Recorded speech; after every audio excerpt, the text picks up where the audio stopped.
Unia yembo inra a parliament shen so say hase GH Politics Avenue na Afenyo Markins ni hwache no anya asem koto akra na majority leader any Afenyo Markins aka bo matutu bi di amane pa na nsema hodo a mo hwe digu ho on the floor of parliament no unia yembo inra inseminim na shen so say hase GH Politics Avenue yembo ngram ni hwe nsema hodo a etimi PM on the floor of parliament. Majority leader.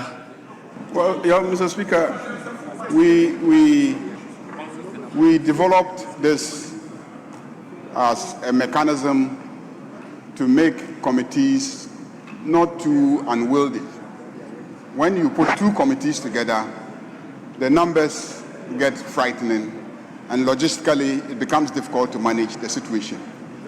And yet, the committee that substantively is dealing with the matter should benefit from a related committee's knowledge of the subject matter. And that's why we say the leadership should join. This mechanism has been deployed even in the work of the appointments committee. So we have elevated it from a practice. And in the case of the appointments committee, we have actually made it a rule where the appointments committee as a whole, in the case of the vetting of ministers of various sectors, then have the leadership of those sectors joining. So this is something that our rules is clearly normalizing. So I am surprised that my brother will be, raising objection to this practice. If we insist on joint committees, it will become very difficult. Honorable Majority Leader, honorable members, the minority leader in raising the issue did admit that this is a practice. I have no good ground to depart from the practice. Therefore, the referral to the Finance Committee with leadership of the Energy Committee joining still stands. Item numbered B is referred to the Finance Committee for consideration and reports. And item numbered C on the order paper addendum is referred to Committee on Economy for consideration and reports. And the item numbered D on the order paper addendum is referred to Committee on Public Administration. Yes, Minority Leader, let me hear you. Speaker, with respect, Mr. Speaker, I made an inquiry and I did not hear a response from the majority leader. My question was whether or not there was an application to the chair for the leadership of the Energy Committee to be added to the Finance Committee. But the majority leader did not respond to that. Are you saying if there is no application by in the wisdom of the person presiding, leadership of the committee should join? Mr. Speaker, that cannot be done? Mr. Speaker, the mainstay here is to get a clarification. If it is within your mandate as a presiding officer to exercise discretion, Mr. Speaker, then I'll rest my case. But I wanted to be sure whether they had made an application. Mr. Speaker, that was my prayer. Yes, Honorable Richard Achampong.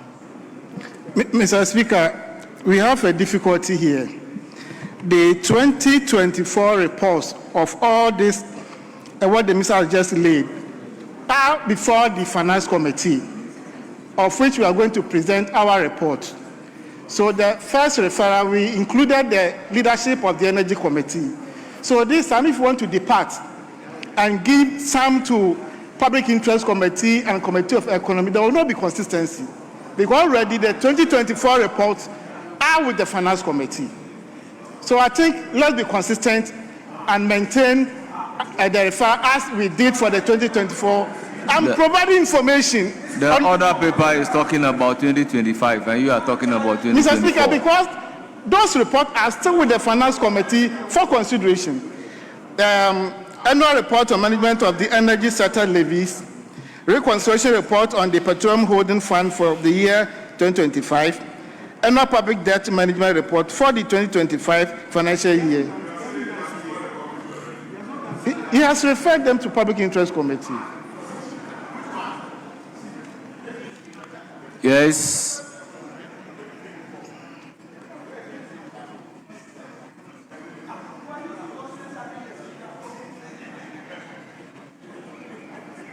Mr. Speaker, I think we can go on. We can go on. Later we can look at it. Very well. Yeah. Very well. Referrals accordingly made. Yes. Mr. Speaker, the Honorable First Deputy Whip, in his argument, was talking about consistency.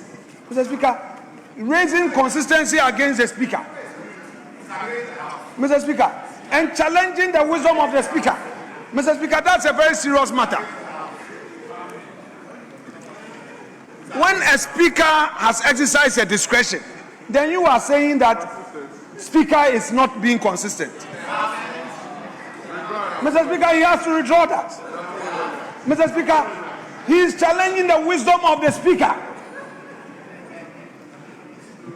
I have an answer for him.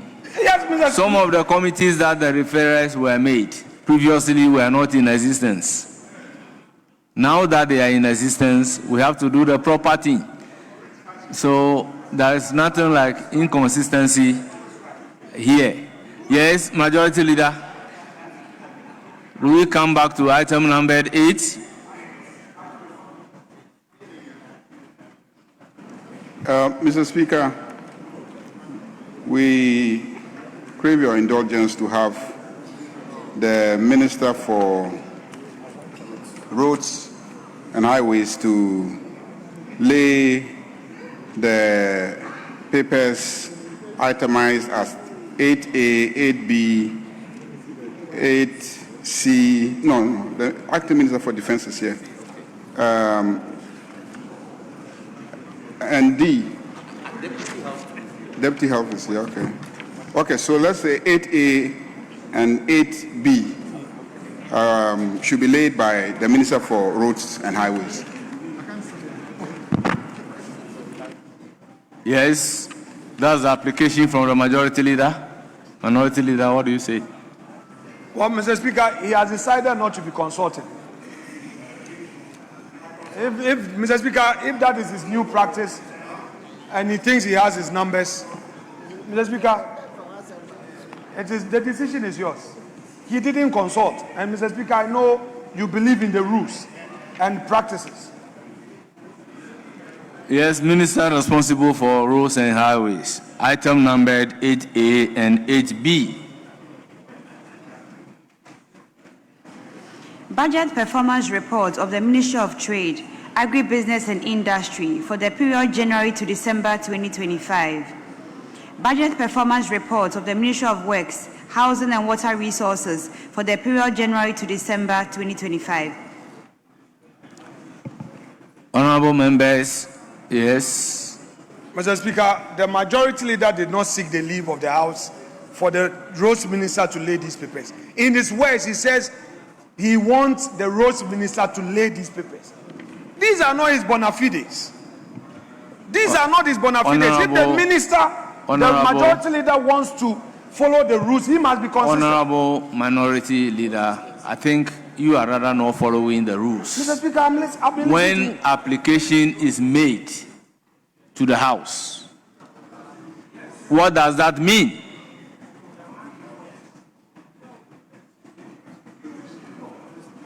Under what circumstances do you make an application? Mr. And Speaker, if the application is granted, what does that mean? Mr. Speaker, I will When answer you that. got up, you said he did not consult you as an individual. Mr. Speaker, I've never used the word an individual here. These are your words, Mr. Speaker.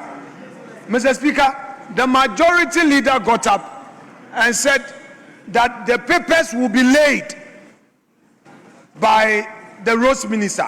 He mentioned item numbers 8A and B and said to be laid by the Roads Minister. Mr. Speaker, there is an appropriate way to make an application. Mr. Speaker, he invoked the rules this afternoon.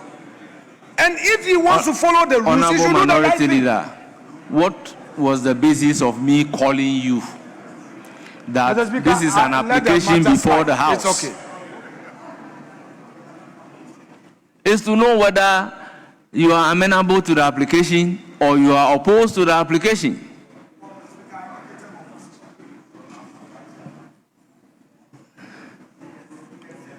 Honourable members, the item numbered 8A.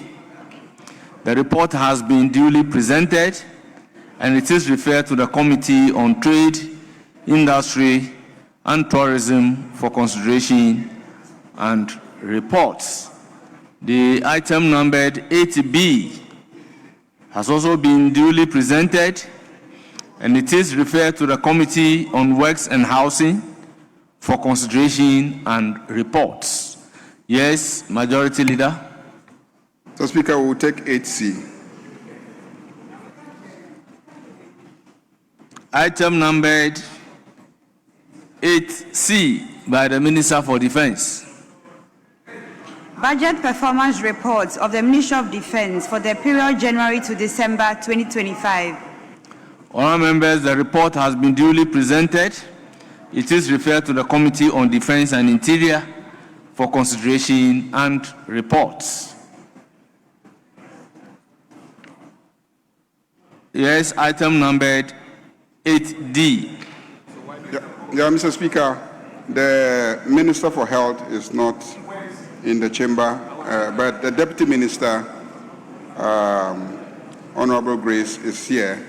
So I crave your indulgence to grant her permission to lay the paper on behalf of the Minister for Health. Mr. Speaker, in doing that, I have consulted extensively my friend in the minority, and by his gaze, he clearly is not opposed.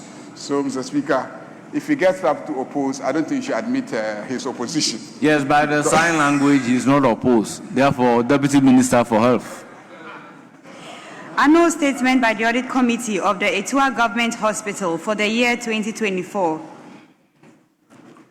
Honourable members, item numbers 8D has been duly presented. It is referred to the Committee on Health for consideration and reports. Item numbered 8E. Mr. Speaker, the rest of the items are not ready. So, the rest of the items are not ready. They are not ready. E, F, G are not ready, Mr. Speaker. Very well. Yes. So accordingly, yeah, they are deferred. Deferred, yes, Mr. Speaker.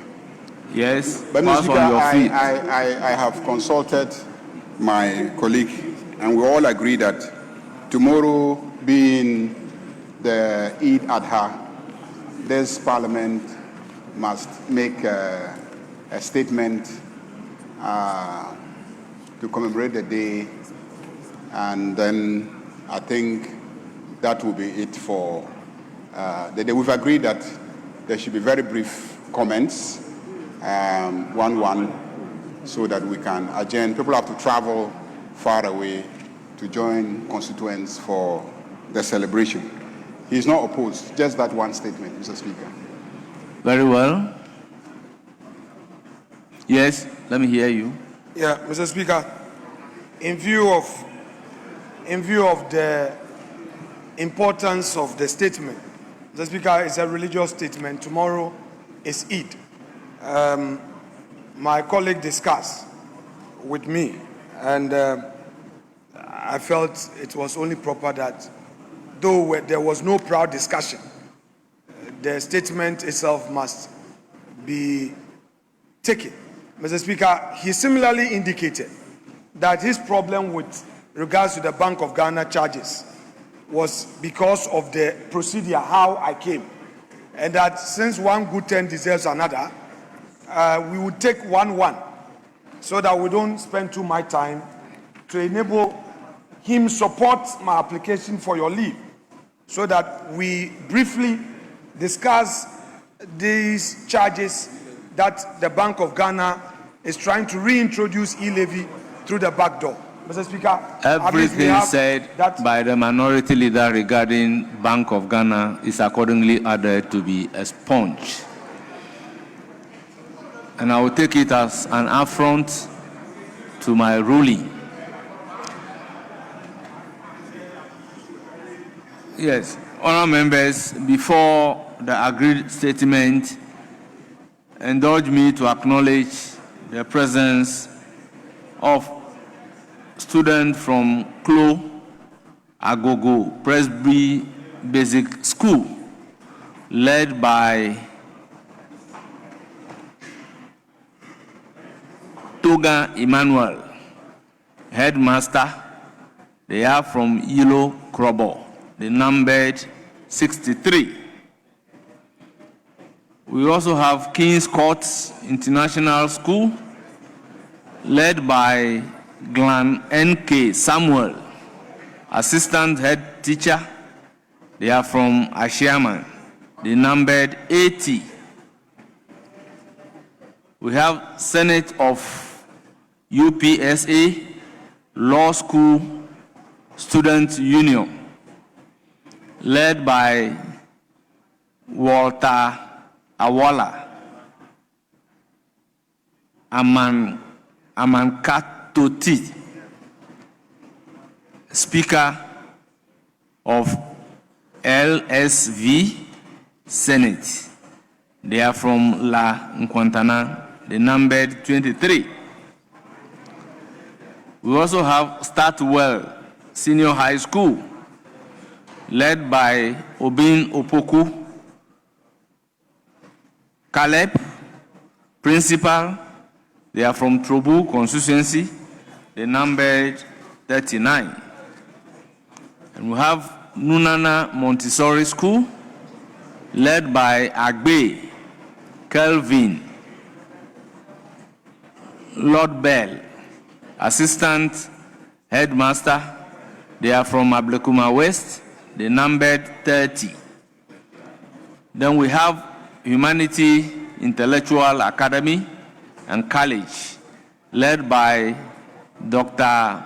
Wahid Musa, headmaster. They are from Botiano English, among from the numbered 26. Honourable members, on your behalf, I welcome our dear students to Parliament of Republic of Ghana and urge them to have a fruitful visit. Honourable members, a list has just come to me. We have students from NUST, Kwame Nkrumah University of Science and Technology, SRC, led by Al-Hassan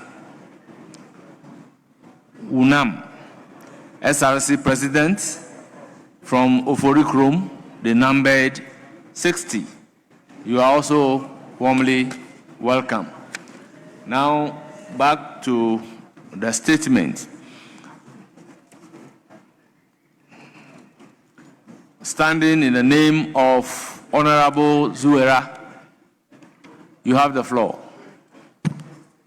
Thank you very much, Mr. Speaker. Thank you for the we sama horo tim koso channel so mamna wa so jemre da sene so ba di da nubi edumenia unia e basan asomo